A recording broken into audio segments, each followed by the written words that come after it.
Hello, everybody. Thank you for the participation of INS Biotech webinar. Don't hesitate to type the questions during the presentations. I will be able to answer them at the end of the presentations. Okay. Chemotherapy-induced peripheral neuropathy is a common and a complicated challenge during the treatment of anti-cancer drugs. The prevalence of CIPN increased due to the increased incidence of cancer. Indeed, the incidence of cancer in the world increased due to pollutions or lifestyle, also improvement of detections of cancer.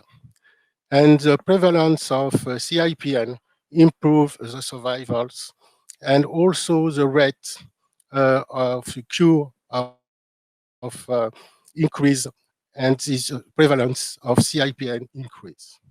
The severity of CIPN require reductions in the dose of chemotherapy or even stopping the treatment. So chemotherapy affects the quality of life of patients, and this fact an impact on the efficacy on oncological treatment and the survivals. And in many cases, acute CIPN disappear after stopping the first injections of chemotherapy. And in some cases, in particular, it repeated and several cure, the major symptom persists during several months or even years. The table summarizes the prevalence of CIPNs in different chemotherapy. Vasopressin is about 20%, and for bortezomib is used for treatment of lymphoma is about 50%, sorry. Paclitaxel is used to treat tumor cancers, and the prevalence is about 60 and 90%. For cisplatin, we have some discrepancy with the different paper. Some author describes only 12% of CIPN, and the other people, the majority of the study, describe high levels of CIPN induced by cisplatin. Oxaliplatin, we have two phases. Early phase, generally the majority of the patients present the symptoms, principally choroideremia, and the chronic is about 40% and 90%. The combinations, for example, of cisplatin and paclitaxel didn't change the prevalence. The prevalence is very high in the combinations of cisplatin and paclitaxel.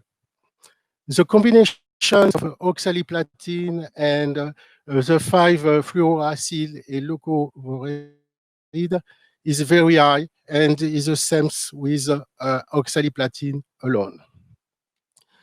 What is the risk with a measure the increased risk of developing CIPN? Of course, older age diminish the chance of the recovery of CIPN. The medications, in particular cardiovascular medications, beta blockers used for hypertension, and is a measure the symptom induced by CIPN. And is very important to modify the treatment before the therapy. The comorbidity status also increase the chance to develop CIPN, diabetes, AIDS, excess of alcohol, smoking, and also decreased creatine clearance. High body mass index have an impact also, but the mechanisms of actions of is not well known and not well understood, and maybe related pro-inflammatory state with obesity. The low serum albumin reflects, in fact, the low general status of the patients, and the use of opiate maybe interact with the developing of CIPN due to the severity of pain and the patient prolonge the use of opiate, and we have an interaction with a mechanism of opiate with mechanism induced CIPN. And now, what the symptom observed in clinic? Generally, the symptom of CIPN is located on the extremity of the limb. The symptom described is not specific of CIPN. Is a general symptom observed in many types of neuropathy, such as diabetic neuropathy, traumatic neuropathy. The symptom is the following: burning is very common, shootings, throbbing, electroshock. In terms of sensory symptoms, we observe mechanic allodynia. For example, clothes in the skin is painful. Thermal allodynia, is also observed is a cold allodynia, in particular in oxaliplatin treatment. Hyperalgesia and dyspepsia also is described. Numbness, paresthesia, inability to detect the temperature change, and the loss of fine motor functions is also observed. Oh, sorry. Okay. To measure or to evaluate the pain is very difficult because the pain are three components. One part is a sensory part, affective part, and a cognitive part. Several tools have developed to evaluate the level of pain. The gold standard is a visual analog scales. It's a very simple scale. With 0, we have no pain, and 10, we have a maximum of pain. And we have some adaptations with we have adaptations of different scale, numerical rate scale, and simply discrete scale with a figure here. We have many questionnaires to evaluate neuropathic pain. And Attal and Bussira have developed a very simple questionnaire. It's DN4. Just it means 4 questions, and the questions is very simple in terms of symptoms: burning, yes or no; painful cold, yes or no. And this tool is very useful to determine the level of pain. But the main problem of pain is very subjective evaluation in clinic, and is a problem of evaluations of pain. What is the recommendations of many society? The Neuropsych Society is specialized in neuropathy, and the guideline to evaluate the painful CIPN is assessed and diagnostic with neuropathic pain. But these guidelines are not validated for CIPN. This society recommend CIPN 20 were used for any neurotoxic chemotherapy, and also largely studied and validate. But this total notoriety score performed very well, but is not specific to assess pain. And it's very important to evaluate in particular case and require a specific approaches.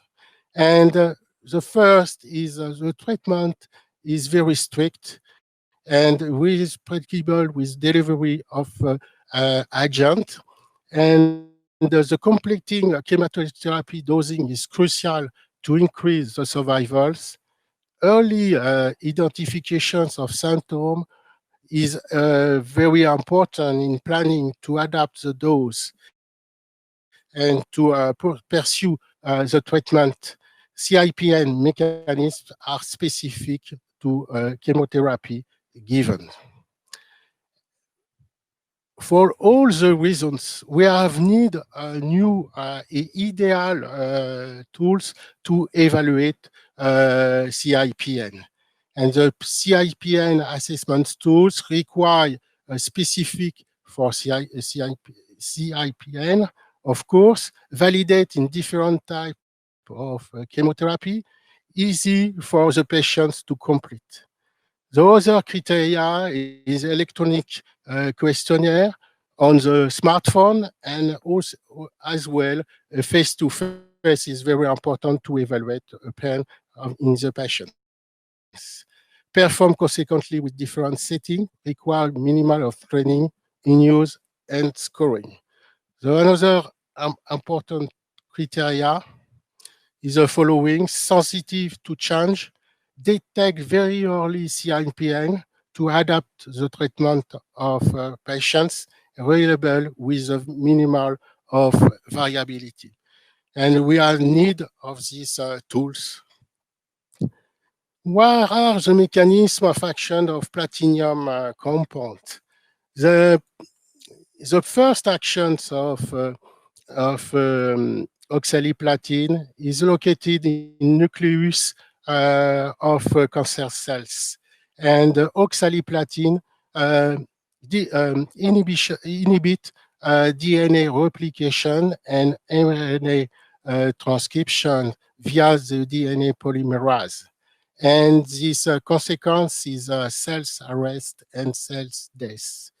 The other mechanism of action is located on mitochondria. The oxaliplatin alters the function of respiratory change and produce an increase of reactive oxygen species. And also, oxaliplatin inhibit the mitochondrial DNA replication and transcriptions. And all the mechanisms together alter the mitochondrial functions and active the apoptosis mechanism. The third mechanism of action is on the immune system, and it acts on the immune cells such as macrophage, T cells, and monocytes, and produce a release of pro-inflammatory cytokine and activation of apoptotic pathway, and produce finally the health death.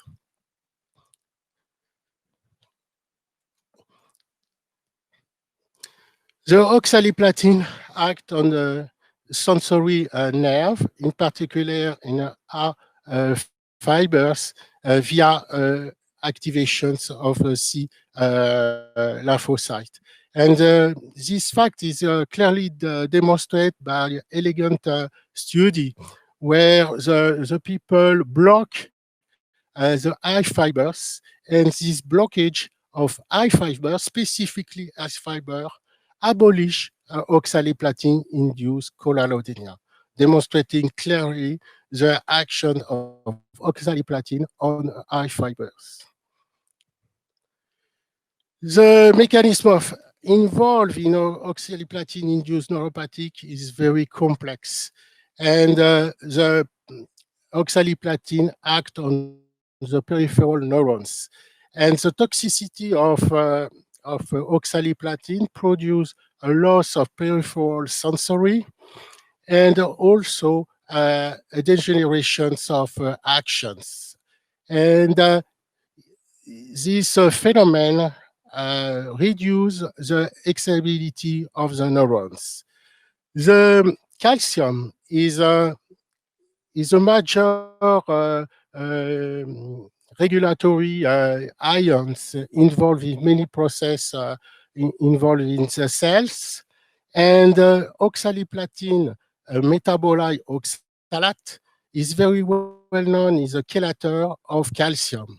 And this chelation of calcium increase the sodium conductions, and you produce a decrease of excitability of the neurons. And oxaliplatin also binds on mitochondrial DNA, alters the functions of mitochondrial function, and also produce an increase of reactive oxygen and activations of apoptotic pathway. As you know, generally, when you use a chemotherapy, we have immunodepressions in terms general. But in terms of oxaliplatin, the neuroinflammation induced by oxaliplatin is very important to destroy the tumor cells. And in fact, these activations participate at the development of CIPNs. And this neuroinflammation is very important to understand the mechanism of oxaliplatin, in the immune cells. And the immune cells, such as macrophage T cells, produce a release of cytokine, such as IL-1 beta, IL-6, IL-8, and TNF-alpha, and stimulates the immune systems. The calcium is also very important in terms of modulations in immune cells, and the chelations in the immune cells also alter the function in immune cells. Another actions of oxaliplatin is on microglia, and produce a release of TNF-alpha and produce attractions and activations of immune cells. And together, all the mechanisms lead at the stimulations of or activations of innate immune system and produce neuronal inflammation. I would like to present one study on the toxicity of oxaliplatin on the right undergo on DRGs is in vitro data. This slide represents a normal neuron without oxaliplatin. You see the neuron, and you see the right here and here and here. And we have the following B, C, D. We have an increased dose of oxaliplatin, 1.5, 5, and 10 microgram of oxaliplatin. And you see just one neurite, and here one neurite and very small neurite, sorry. And if we analyze this slide, we summarize the results obtained, and you see the neurite length is decreased in a dose-related manner by the concentration, increased concentration of oxaliplatin. For the number of neurite per neuron, all dose of oxaliplatin is active in this case. We have no dose-related manner.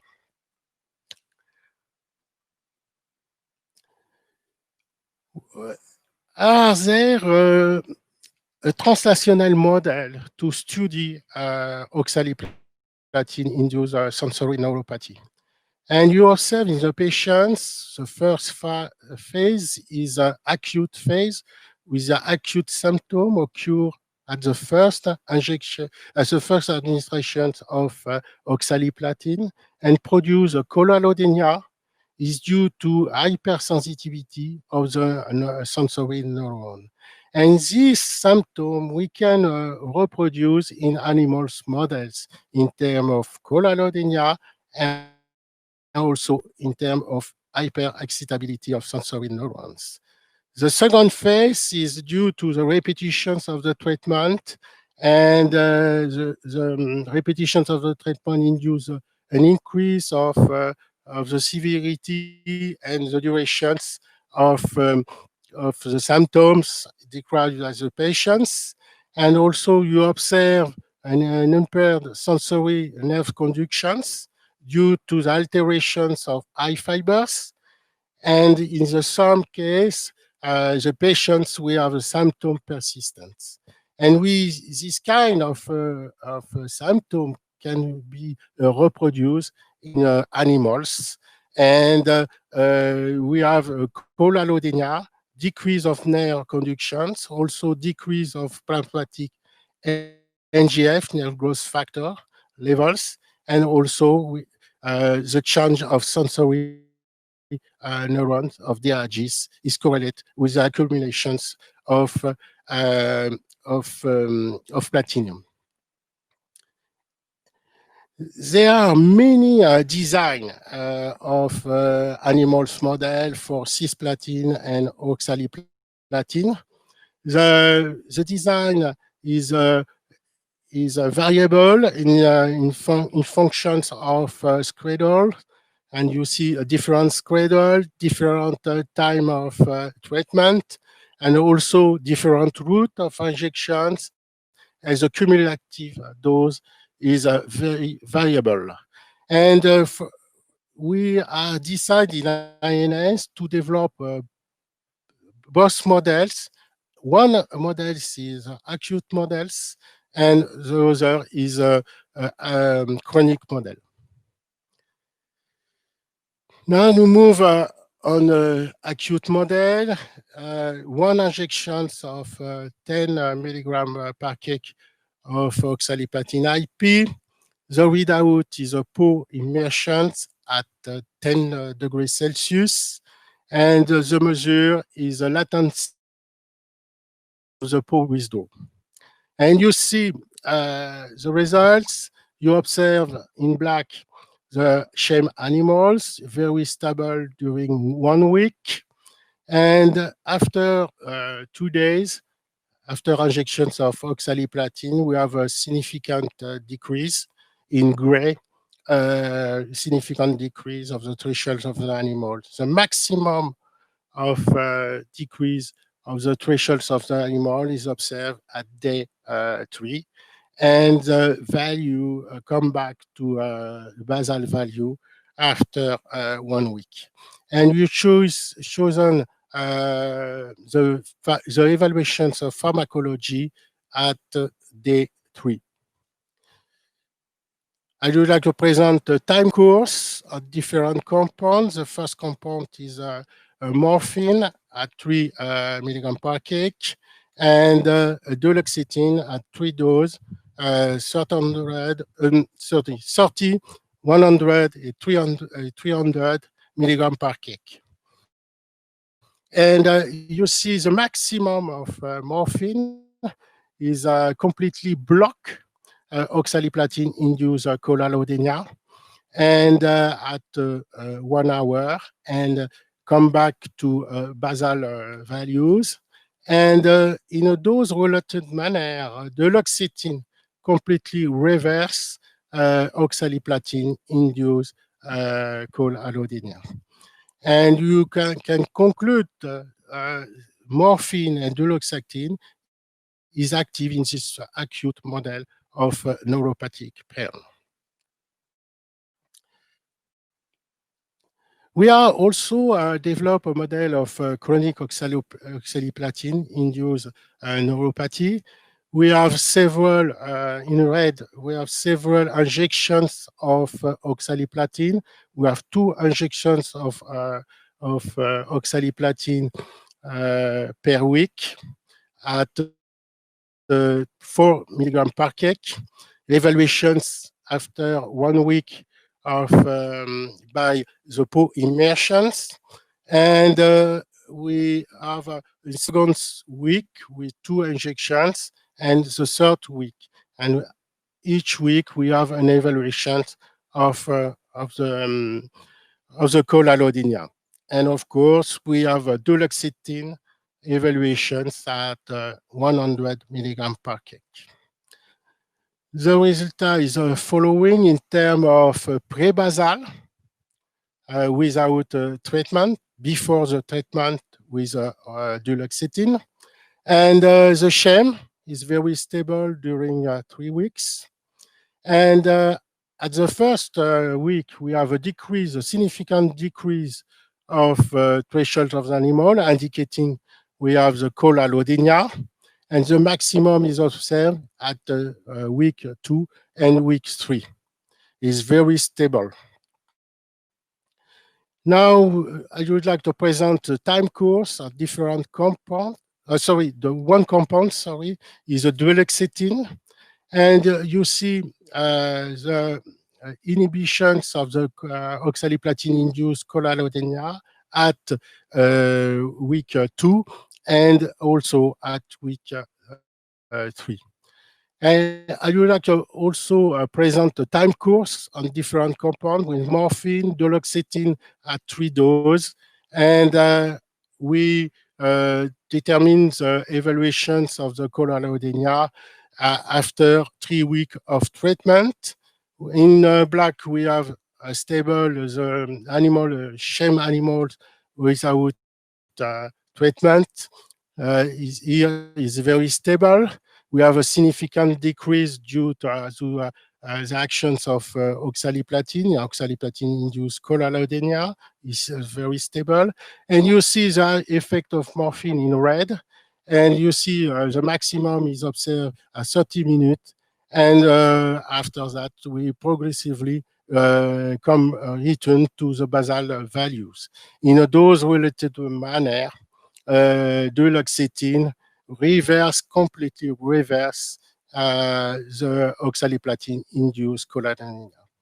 And all the results demonstrate duloxetine and morphine is active on a model of oxaliplatin-induced neuropathic. It looks like now a present study we have performed in INS in collaboration with a Spanish pharmaceutical company, Esteve. And we are evaluate the possible actions of a selective sigma-1 receptor antagonist on the chronic model of oxaliplatin-induced neuropathic. The design is little different that present previously. We have the injections of oxaliplatin, 3 injections at 3 milligrams per kg, 3 injections per week. And after 1 week, you beginning the treatment with a sigma-1 receptor antagonist once a day at 3 doses, 20, 40, and 80 milligrams per kg. And you use to determine the cholalodenia, you use a cumulative choL score. In the balanced conditions, we have no cholalodenia, no chol hypersensitivity. And after 1 week of treatment, we have the cholalodenia and increase the cumulative score, and the maximum is observed within 15 and 16 days. 1 injection of this selective sigma-1 receptor in a dose-related manner inhibit oxaliplatin-induced cholalodenia. At the maximum dose, we have the same effect with gabapentin at 100 milligrams per kg. And the repeated administrations, evaluations at 15 days and day 60, we have the same pattern of response in a dose-related manner. The selective sigma receptor block the oxaliplatin-induced cholalodenia. And after 1 hour treatment, we have the same pattern. And this study clearly demonstrates the efficacy of the sigma-1 antagonist on oxaliplatin-induced neuropathy. Now, I would like to present a clinical study for the pharmacological agents. For gabapentin, there are some discrepancy. We have one study is clearly positive in reductions of CIPN. This study is a pilot. We have a few patients is included in this study, but the next study do not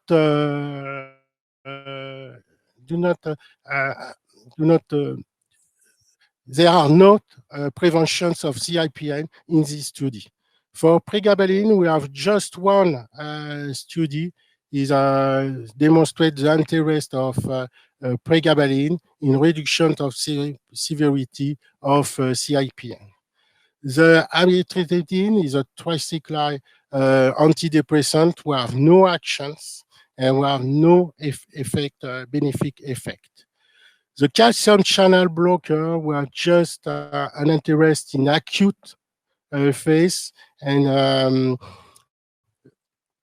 the interesting things is a STV compound are also evaluated in patients, and this study clearly demonstrate the benefit of sigma-1 in terms of reductions of choroidinia in patients treated with oxaliplatin for colon tumor. And for serotonin and norepinephrine uptake inhibitors, this compound is active, and the duloxetine is particularly active in terms of reductions of choroidinia, and now is a gold standard used in clinic. I would like to conclusions. In INS, we have developed two models of oxaliplatin-induced choroidinia, and we are validate these two models. One is acute and other is chronic. And this animals model is available to evaluate the effect of new compounds in CIPN. The mechanism of CIPN are very complex with a change of ion such as sodium, potassium, and calcium.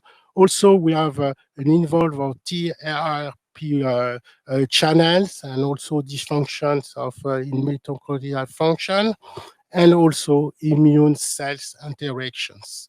One positive is there are many potential sites for the modulations of CIPN, and with a novel approach for the new analgesic.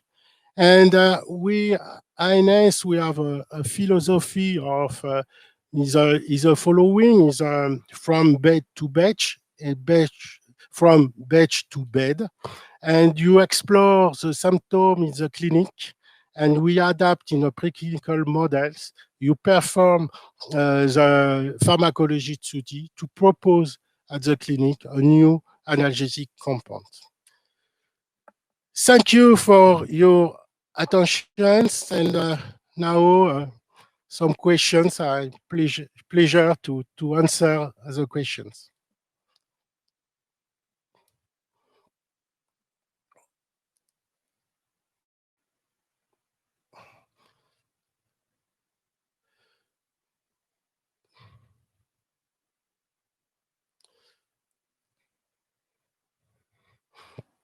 Yeah, it's a good question. In fact, the prevalence of CIPN is, if you compare at different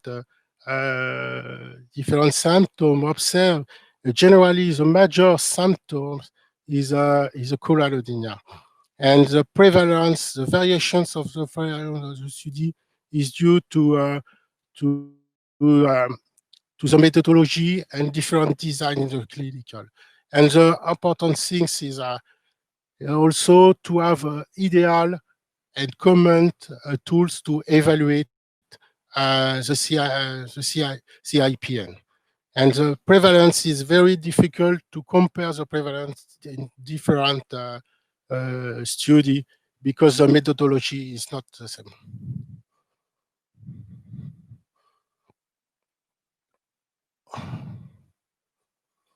It's a good question.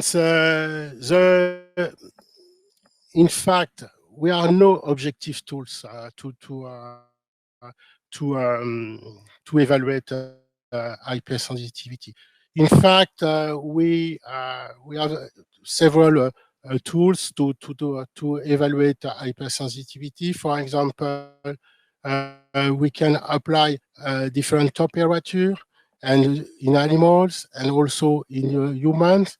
And for example, we have the same evaluations of hypersensitivity with the Van Frey in human and animals, but is not objective tools. Is subjective because tools pain is is um, is very difficult. Is very subjective, and some patients respond, and those other patients do not respond to stimulation, mechanical stimulation, or thermal stimulation.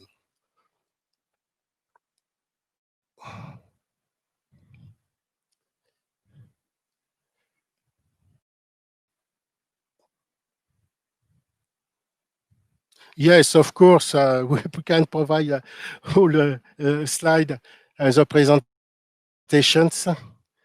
Yes, it's a good question. Where we have developed a model of oxaliplatin induced choroideremia. We have tried several temperature, and the first study we have performed is choroideremia. You apply the 4 degrees Celsius, and this stimulations is very painful, is hypersensitivity. In fact, the definitions of hypersensitivity is pain is more painful than the normal. And for allodynia, allodynia is mean a non-noxious stimuli induce pain, and you use 10 degrees Celsius to evaluate cold allodynia.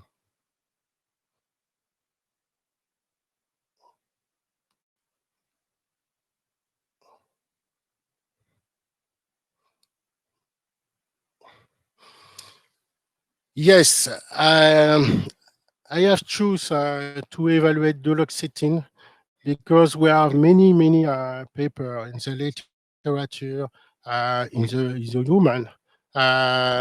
We the people apply duloxetine, and duloxetine has clearly demonstrated with no doubt the activity in CIPN.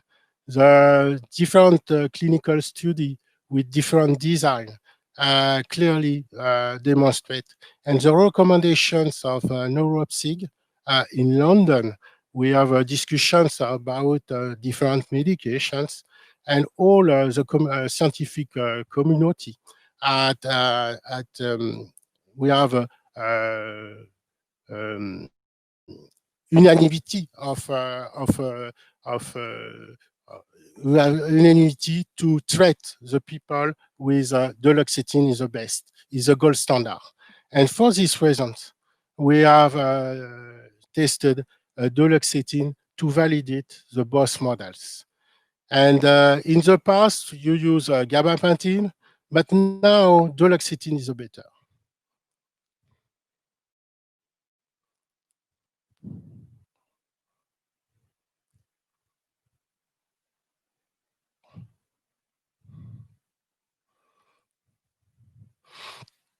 In fact, they are in a neuropathic pain. In fact, we have no ideal candidate, and the scientific people thinks we have no ideal tools to treat neuropathic pain. Is the case for diabetic neuropathic. We are mitigate clinical results with gabapentin, for example, and in neuropathic pain induced by in a diabetic patients, and it is the same for chemotherapy induced neuropathic, and it's very difficult to compare each study. The design is very important and an impact on the results. The evaluations of pain is very difficult, it's very subjective. The patients will at pain in different manner, in different time. And for these reasons, we have no ideal drug. And it's very important to develop a new drug more efficaciously.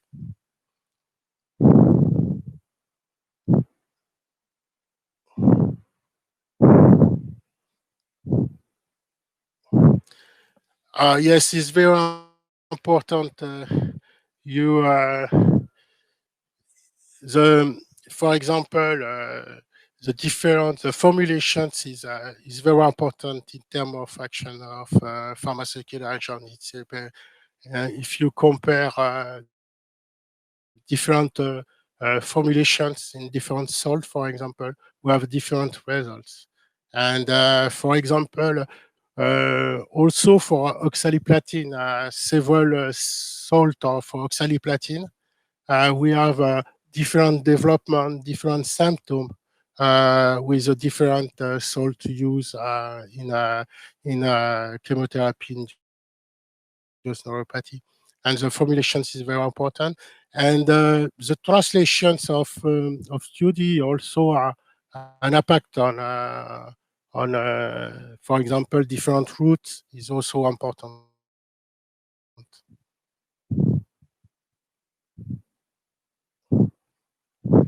It's a good questions in terms of biomarker. In fact, we have no biomarker in pain and problem, but it's possible to, for example, in case of oxaliplatin, to measure, for example, cytokine, and also it's possible to investigate the possible biomarker, but is indirect biomarker. And in fact, is the long discussions with scientific. We have no really biomarker to correlate with the behavioral results. And you explain some problem of translations between animal and human.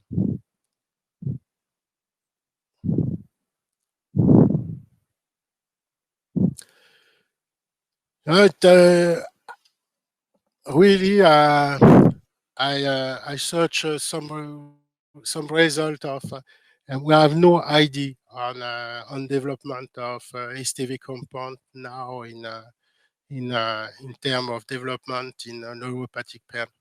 We have no idea of is still in development or not, who stop.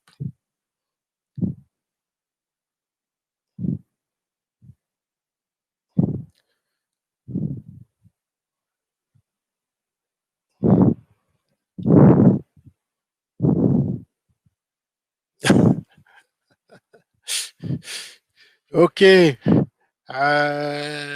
gabapentin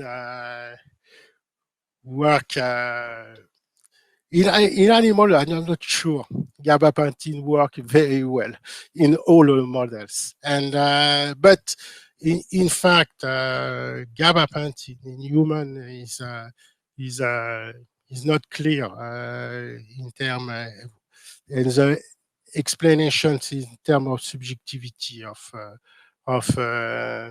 evaluations of pain in human, and for example, the placebo effect of, for example, if you perform gabapentin against placebo, and in pain study, 40% of effect positive of placebo is very common, and that explains that the reason of gabapentin is not active clearly in clinic, and also some clinicians describe some patients. We have no effect. We have a non-responder, and the problem of the gabapentinoid compounds is the same for pregabalin and gabapentin. In fact, some patient is no responder to this kind of compound. Is my explanation.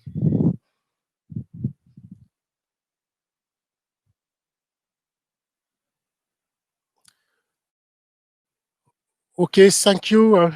If you have a note, sorry.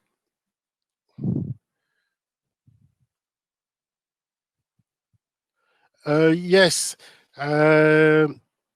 we are in this model. Generally, we perform this kind of models for many clients. We have no idea of the target, but we have some clients. We declare we have a neuroprotection agent, and we can describe the activity on these models with neuroprotector.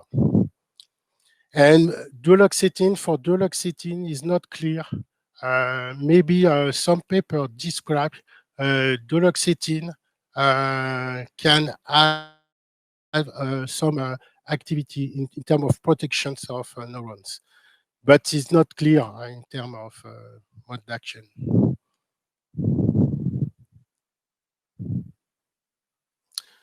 Unfortunately, no, we have no other model of chemotherapy. We have only oxaliplatin.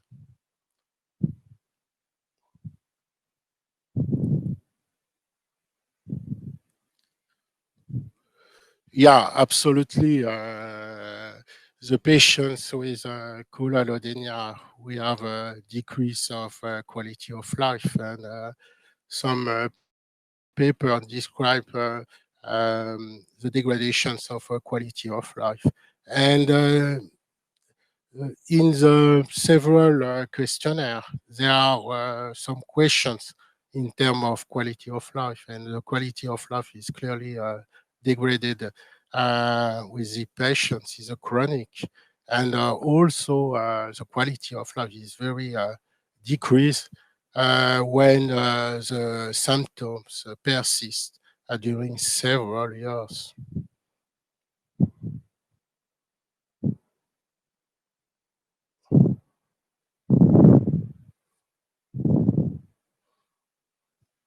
No, we have never tried the efficacy of topical formulations of any agent.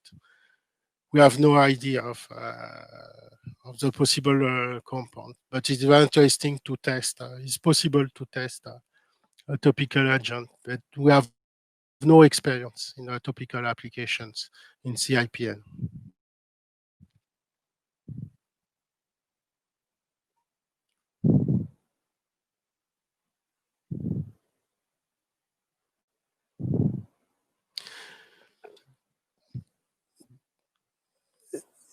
Yes, thank you for everyone to participate at this webinar. It's the first time for me. And bye-bye, and follow the news of INS. Bye, everyone.